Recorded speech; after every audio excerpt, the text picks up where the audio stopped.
Ravnica Legion spoilers continue today, and wow, do we have some impactful cards to talk about. Rakdos steals the show, Gruul is angry as heck, and we have legitimate, standard playable counterspells. Things are getting nuts. Do hope you enjoy this Ravnica Legion spoiler video, and if you do, remember hit that like button, helps out a lot.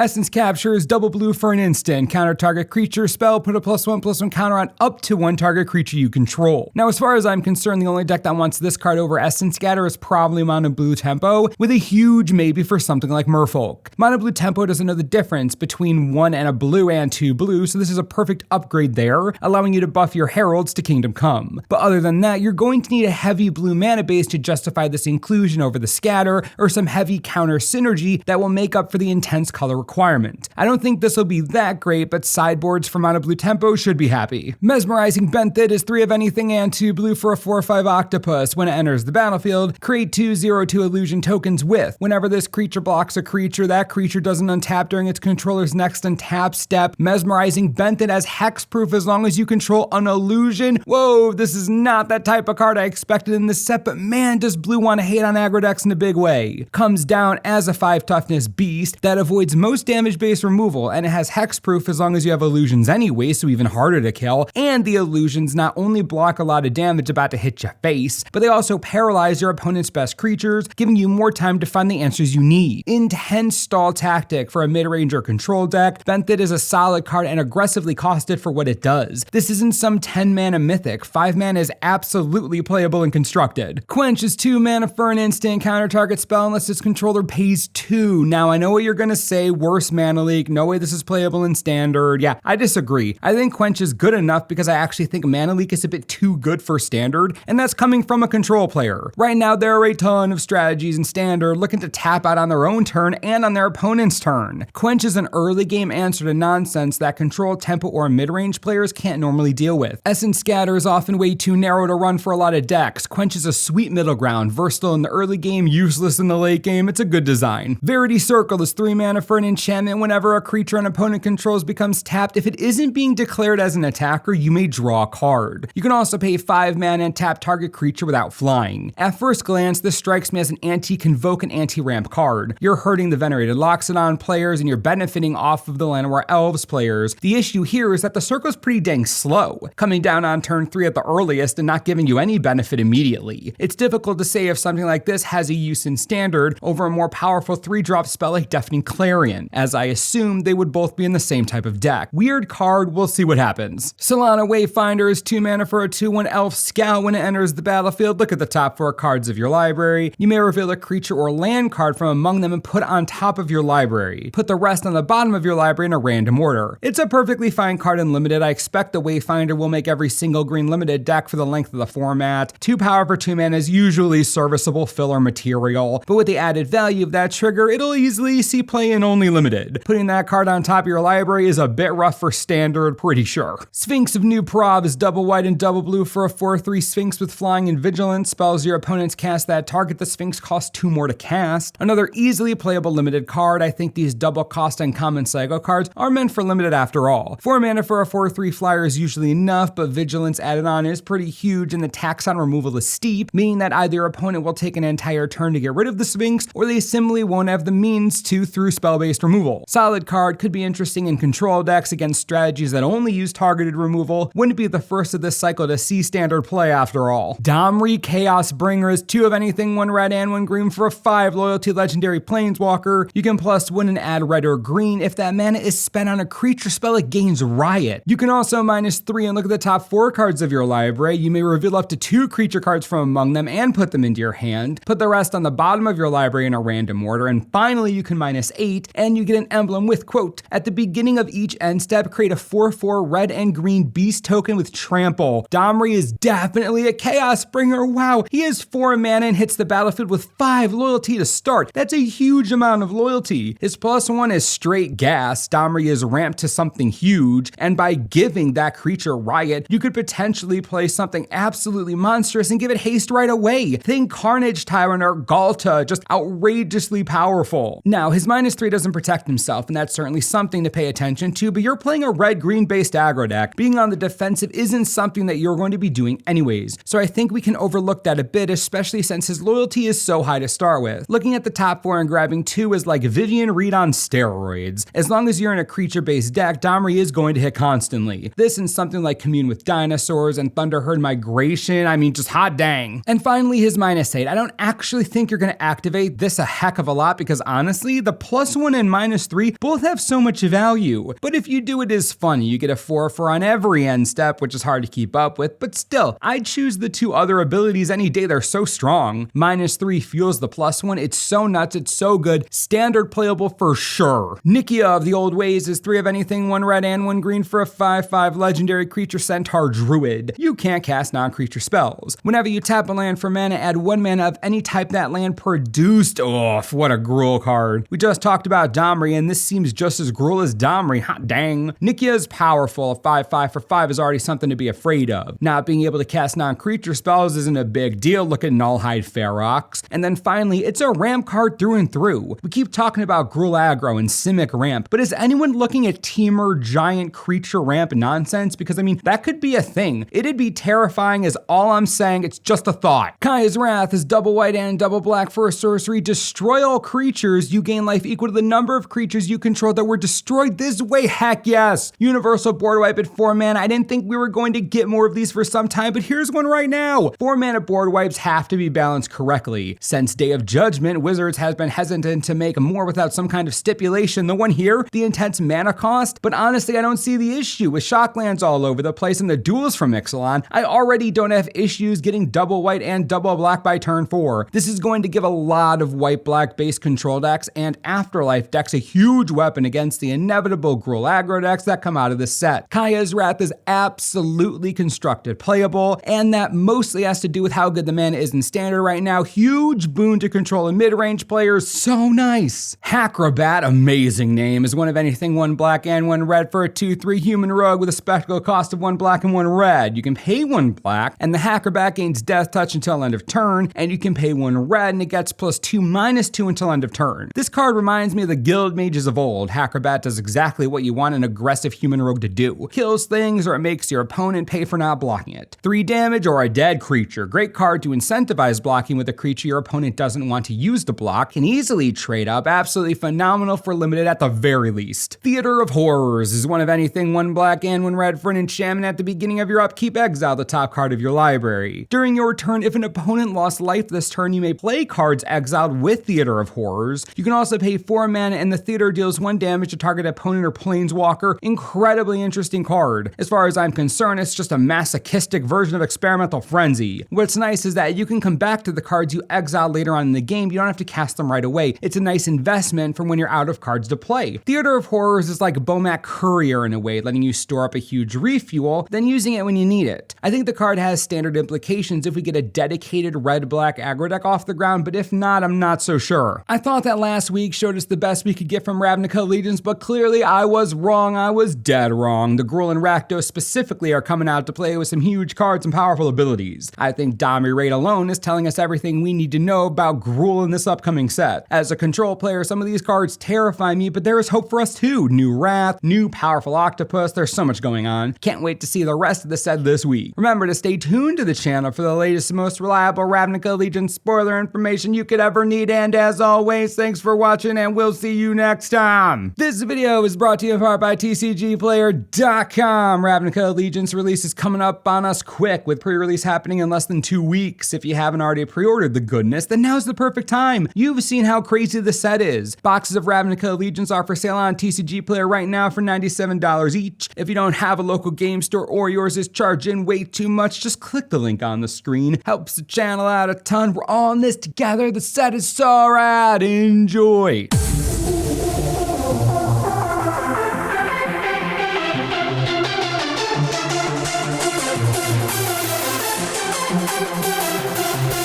What?